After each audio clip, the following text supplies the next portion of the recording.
দেখবেন আমরা ধান আছে কিনা, মানে আমরা এটা কাঠ নিছে, আমরা লিজ হয়েছে না আমরা জানিও না, মেম্বার চেয়ারম্যান আমরা খবরও দিছেন। সরকারের যে প্রতিনিধি সে আপনার কাছে আসে নাই? কেউ আইসেন এই সম্বন্ধে আমরা জানি না।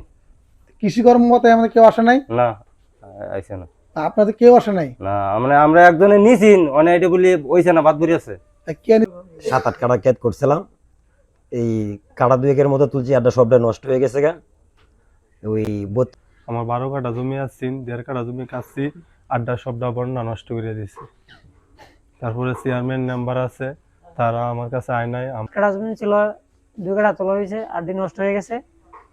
আমাদের কর তো কিছু নিছে না, আর আমাদের আমি এইসব জানিও না। বাত ব্যথা, প্যারালাইসিস কিংবা আর্থ্রাইটিস, আধুনিক ফিজিওথেরাপি ও পুনর্বাসন চিকিৎসায় নির্ভরযোগ্য নাম ডিপিআরসি। জমি ছিল 20 কাঠা, 20 কাঠার মধ্যে 4 কাঠা জমি কাটতে তুলছি, আড্ডা সবটা নষ্ট হয়ে গেছে। আমরা কাঠ জমা দিয়ে নষ্ট করে দিয়েছি। নষ্ট কে করছে? তো আমরা জানি না সঠিকটা কে নষ্ট করছে। 13 কাঠা জমি ছিল, মানে ক্ষতি কত রয়েছে? ক্ষতিটা ক্ষতি 10 কাঠা ক্ষতি। 3 কাঠা না উঠাতে পারছেন? তা আপনার কাছে কি সরকারি যে প্রতিনিধি কেউ আসে নাই? না, আসে নাই। ওয়ার্ডের যে মেম্বার, ওনার নাম কি? কামাল। উনি কি আপনার কাছে আসে নাই? না, আসে নাই। পরে যে স্থানীয় চেয়ারম্যান, উনি কি আপনার কাছে আসে নাই? না। 20 কাঠা নগদ টাকা জমা রাখছিলাম,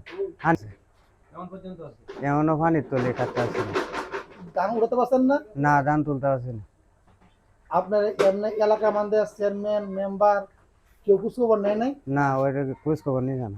সম্পদ আমার 10 কাঠা, মানে 10 কাঠা কত কাঠা ক্ষতি হয়েছে আপনার? 8 কাঠা ক্ষতি হয়েছে, 2 কাঠা তুলছি। ফেরত তুলছেন, এই জন্য সরকারি ভাবে আপনি সহায়তা পাইছেন? না। কেউ আপনার আসে নাই? না। স্থানীয় মেম্বার উনি আসে নাই? না। চেয়ারম্যান আসে নাই? না। কৃষি কর্মকর্তা আসে নাই? না। স্থানীয়